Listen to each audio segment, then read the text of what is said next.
How are you? I hope you all are safe at home. And today we are going to discuss about the weekend exam paper, what you have done, the exam you have wrote on previous Friday, and I want to explain to you what are the different things that happen when I have corrected your paper. So let us discuss this paper so that we can understand what points you have to write when you are writing an exam, when these questions are given. So let us go for this weekend exam, biology exam for 7th grade. So biology exam, weekend exam we have completed previous Friday. So on 24th, we have completed, and here under that we are having different sections. So 6 sections we are having. So under the first section I have given, in the first section, answer the following questions. I have given 2 questions. So each question carries 2 marks. So what is the first question I have given? What factors are essential for photosynthesis to take place? So what are the different factors that are essential for the photosynthesis to take place? So what are the different factors, children? So the different factors you have written in such a way that, so what are the different factors we are having? The factors that are essential for photosynthesis are, what are they? Sunlight, the first one. So it is the energy source. Second one we are having in the air, carbon dioxide. Next we are having the water. Through the roots they are going to take up water and minerals, the plant will take up from the soil. So from the air, carbon dioxide, from the soil, water, and the ultimate energy source, that is sunlight. So with these 3 sources, so what are the different sources or factors required for the thing to happen, photosynthesis to happen? CO2, carbon dioxide, water, and sunlight. So these are the different factors that are required for the photosynthesis to carry out. So these points you have to know. That means we can understand that especially in case of green plants, if you take the green plants, their leaves, they contain chlorophyll. So even chlorophyll is also essential, one of the factors. So if chlorophyll is not present in that plant leaf, that plant may not carry out photosynthesis. So chlorophyll is also one more factor that is involved in the photosynthesis process. So these are the different factors required for the photosynthesis to carry out. So chlorophyll, that is a green color pigment which is present in the leaves of different green plants, and this chlorophyll absorbs the carbon dioxide, absorbs the sunlight, and utilizes the carbon dioxide and water, and thus we can consider this chlorophyll plays an important role in the photosynthesis. So thus we can say that leaf acts as a food factor. So in the leaf only this chlorophyll is present. So these are the different factors you have to mention. And what about the second question we are having? How does an insectivorous plant absorb nutrients from an insect trapped by it? So we are having different types of insectivorous plants. What are insectivorous plants? The plants which kill the insects and absorb nutrients from the insects. So certain plants, they are not able to prepare their own food. So they depend on others for their food, other animals or other plants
So thus this insect will be trapped there. Immediately from the bottom of the pitcher, the digestive juices will be secreted, and as the insect will be entangled in the hair of the pitcher, and as it move down towards the bottom, there the digestive juices are ready. So these digestive juices, they will digest this insect and release the nutrients.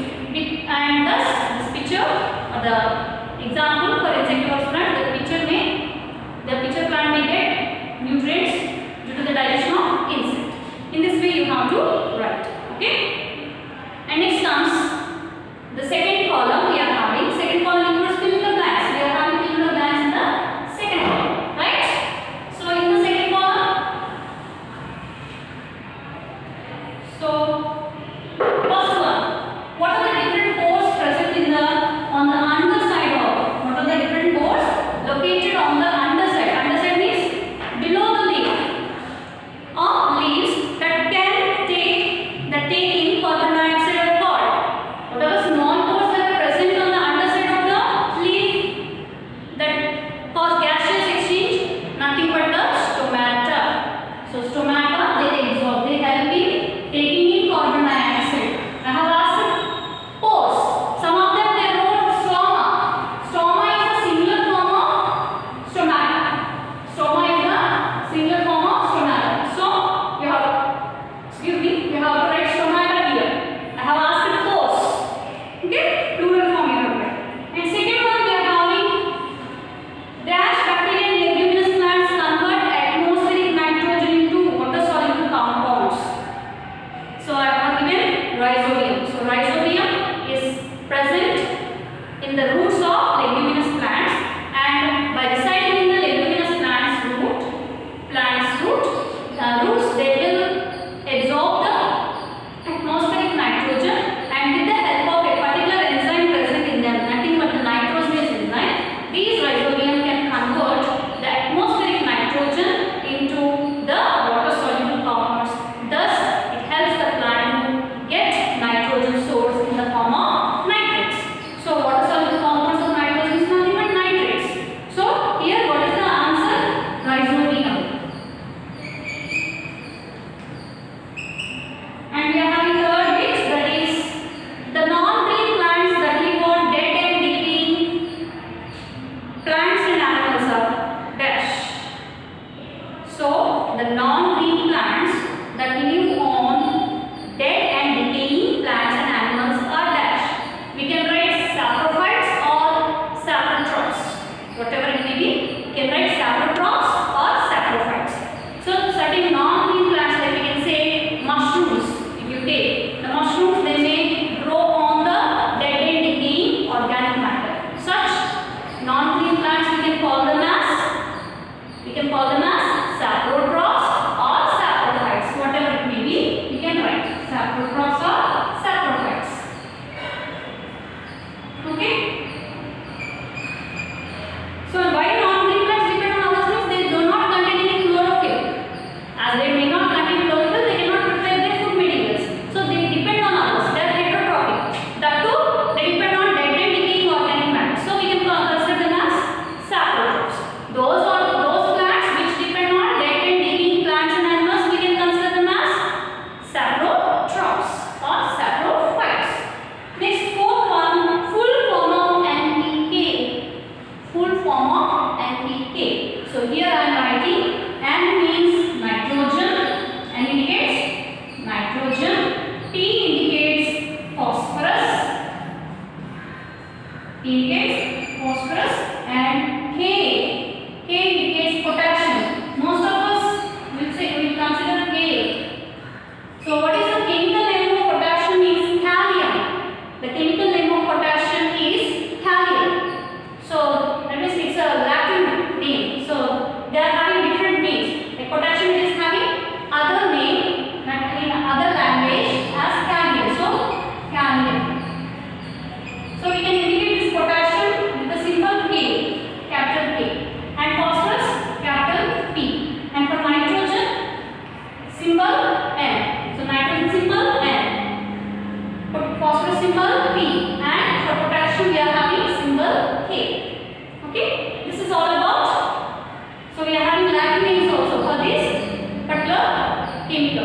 Okay. So what is NPK? NPK stands for nitrogen, phosphorus and potassium. So this NPK acts as a fertilizer. We can use this NPK as fertilizer for increasing the fertility of the soil. And next comes last grade, we are having fifth one. Water and minerals absorbed by plants are transported to leaves through. So whatever the water and minerals they are absorbed by the roots of the plants will be transported to different parts of the plant. So how it may happen, how it may occur, with the help of small pipes, pipe-like structures which are present in the, which are connected to the roots and to the other parts of the plant. They are the small pipe-like structures, we can call them as xylem vessels. We call them as xylem vessels. So like how in our body, how the blood will be carried with the help of blood vessels, like arteries, veins we are having. So how the blood will be transported from one part of the body to another part of the body. Like this, here we are having veins, right? Here we are having veins or not? Right? So these are blood vessels. These blood vessels, they carry the blood from one part of the body to another part. Like that, in the plant also they are having the transport system.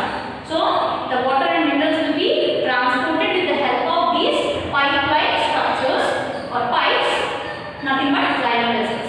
So with the help of the xylem vessels, the water and minerals absorbed by the roots will be transported to different parts of the plant, and thus different parts of the plant they will get the water and minerals. In this manner, the xylem vessels are useful.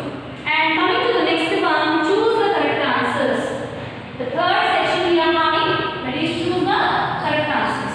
So under that we are having first one, which of these is not required? Which of these is not required for photosynthesis? I am asking that which one is not required for photosynthesis. So what are the options given here? I have given options: oxygen, water, carbon dioxide, sunlight. We know different things are necessary for photosynthesis. From the very beginning we are learning that water, carbon dioxide and sunlight, they are useful for the photosynthesis to carry out. And here in the option A we have given, I have given oxygen. So oxygen is not required for photosynthesis. So option A is the correct answer here. Second one. So oxygen is not required for the photosynthesis. Second question, which one of these terms is used to denote the relationship between algae and fungi? So we have discussed in case of symbiosis. In symbiosis we have discussed that lichens. Have you heard about lichens? In lichens, so lichens is nothing but it is the symbiotic relationship between algae and fungi. So algae and fungi, they live together, they interact together and they live together in order to meet the needs of each other. This particular relationship between the algae and fungi in lichens is nothing but symbiosis. We can consider it as symbiosis. So what is the option here? So we are having four options: commensalism, parasitism, C option symbiosis, and D option none of them. What is the option here? Symbiosis, C, option C. And third one we are having the organisms that can make their own food are said to be. So the organisms, we can call those organisms that make their own food, they can prepare their own food, they are said to be. So what term we can use here in order to denote the organisms that can prepare their own food? So here I have given options: heterotrophs, autotrophs, saprotrophs, parasites. So the option is autotrophs. Heterotrophs, saprotrophs and parasites, they cannot prepare their own food. Okay? So saprotrophs and parasites are a part of heterotrophs. So saprotrophs and parasites, they come under heterotrophs because they cannot prepare their own food. They depend on others for their food. Whereas autotrophs are those organisms, they can prepare their own food. So under 3, what is the option? B. And next comes the fourth one. Which one of these is the example for fungi? Which one of these is the example for fungi? In your textbook, if you read the textbook properly, you can understand this, you can easily answer this bit. Okay? And options are spirulina, chlorella, mushroom, none of these. So the option is mushroom. So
It's a partial parasite. It's not an insect. It may not feed on insects.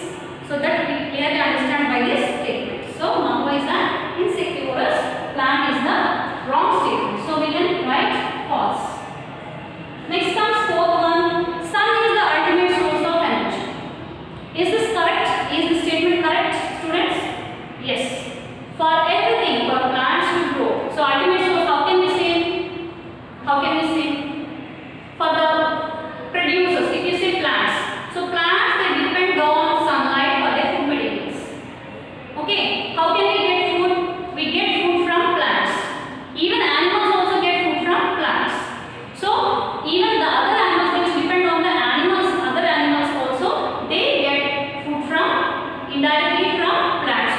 So and these plants are getting energy from the sunlight. So can we say that for the food preparation, these plants require energy? Yes. So that energy is given by the sun. So from this whole thing, we can understand that sun is the ultimate energy source of energy. So fourth statement is true. And what about the fifth statement? Mushroom converts atmospheric nitrogen into water soluble compounds. So that means we are saying mushroom. So mushroom is a fungi. Mushroom, it absorbs nutrients from other organisms or other latent living plants and animals.